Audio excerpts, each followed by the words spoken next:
Hello, welcome to another CB Exchange Server Sync tutorial. Today, we will see how to create a sync pair using direct credentials. After you've logged into your SaaS portal, you can click on Go to Configuration to create your sync pair. On the top left corner, you can open the Create Pair editor, and this is where you will create your sync pair.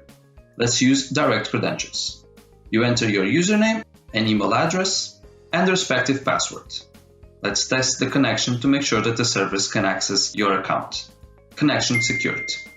Let's do the same for the second account. Username, email address, and the respective password. And let's test the connection.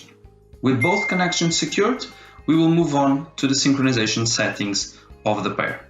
Let's use a simple example. Let's sync all items, define a polling interval of 60 seconds, and a start day of sync as well. We want this to be a bidirectional sync, and the rest of the configurations can be left as they are. We click on Save, and the pair will be created. This will take a couple of seconds, but it's a very quick process. Now that the pair is created, all you have to do is start the synchronization. Now that the synchronization is running on the server side, let's see a quick example of how this will work in real life. Let's open Alex's calendar, and let's open Deborah's calendar. We create a meeting in one of the calendars. Let's call it test meeting. And we can even add a description to said meeting. Let's say testing CB Exchange Server Sync. So clicking on save, the meeting will be created in one of the calendars.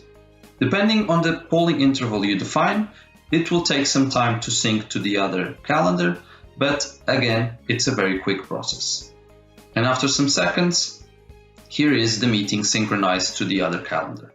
Exact same title, exact same description. Thank you for watching this tutorial, and feel free to reach out to us if you have any further questions. Have a nice day.